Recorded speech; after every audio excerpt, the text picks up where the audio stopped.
Hello children, let's start with chapter number 10, that's simple interest and compound interest. First let's see what simple interest and compound interest stand for. Simple interest is the extra money that's paid or received for using the principal, and the formula that is generally used for simple interest is P into R into T upon 100 or A minus P, where P stands for the principal, that's the money borrowed, R stands for the rate which is in percentage form used for calculating the simple interest, and T stands for time, that's the duration for which the money is borrowed or money is lent, and A stands for the amount. Amount means the total of the money borrowed or lent plus the interest. The simple interest is the extra money that is paid or received for using the principal. So when we add it to principal, it becomes the amount. And now simple interest is also calculated only one time. Now what is compound interest? The interest for 1 year that is added to the principal so that the amount becomes principal for the next year, and that's what we call as compound interest.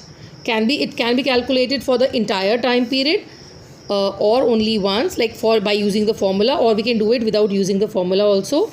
The formula for compound interest is final amount, that is the last amount if we are not using the formula, final amount minus the original principal, and if we are using the formula, that is amount minus principal. The formula that is used for amount is P 1 plus R upon 100 to the power n. N stands for the number of years.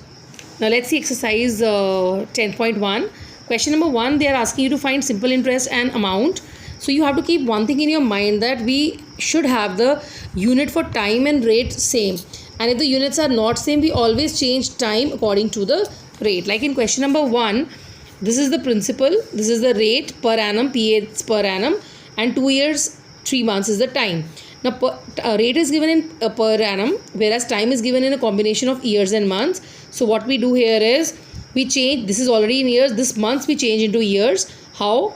Smaller to bigger is always dividing, so 3 by 12, and this is a mixed fraction, it becomes 27 by 2, which is 9 upon 4 years, and then we calculate the simple interest and the amount.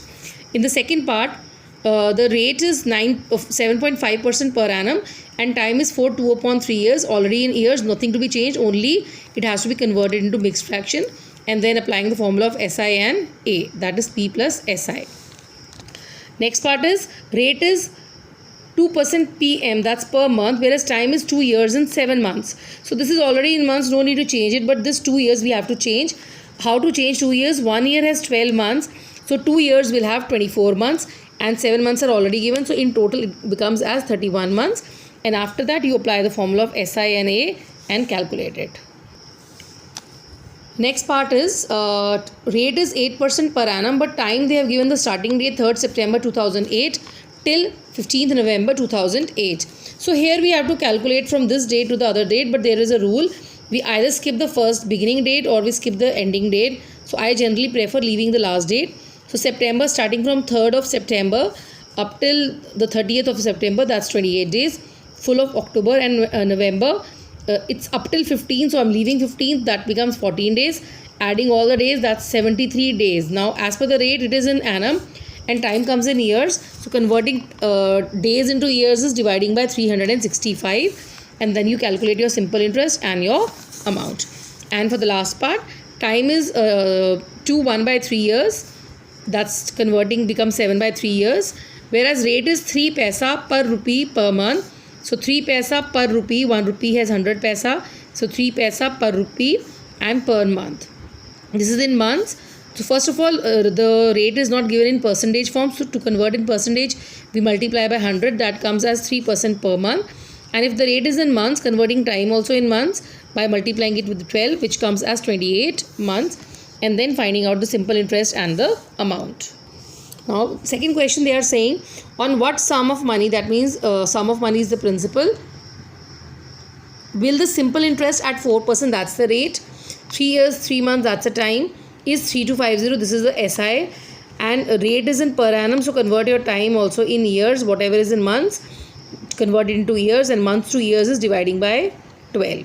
And then simply after this you have to simply apply the formula of principal SI into 100 upon R into T, putting the values, and the principal is rupees 25,000. Next question is, find the sum of money. Again, principal is to be calculated. That will amount to 5031. This is the amount in 4 years. That's the time. 7.5% per annum. That is the rate, and per annum and years almost same. So now what we are going to do, as the principal is missing, I'm going to do this question with two different methods. First method is I'm going to assume the principal to be 100, and on the basis of this I'm going to calculate the simple interest. That comes as 29, and on the basis of this simple interest I'm going to calculate the amount, which comes as 129. And after this, when your amount is 129, your principal is 100. So when your actual, because this was assumed principal and on the basis of that we got the amount.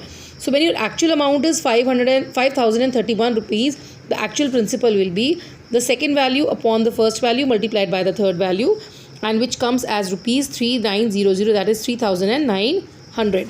Now according to the second method, we'll keep the principal as P only, and the formula of P is SI into 100 upon R into T. SI is not given, but we have A. So for SI, we'll apply the second formula, that is A minus P multiplied by 100 upon R into T. Let P be P only. A minus P into 100, rate is 7.25% into 4, which is the time. Now we'll use the cross multiplication method. P into these two. When you multiply these two, it comes as 29. And 29 into P is 29P, which is equal to 1 into anything is the number itself. 100 is outside the bracket. So 100 into 5,031 is 503100, minus 100 into P is 100P. Taking P values on the same side. 29P plus 100P is 129P, which is equal to 503100. Keeping P here and shifting 129 to the other side. And after cutting, the value of P is 3900.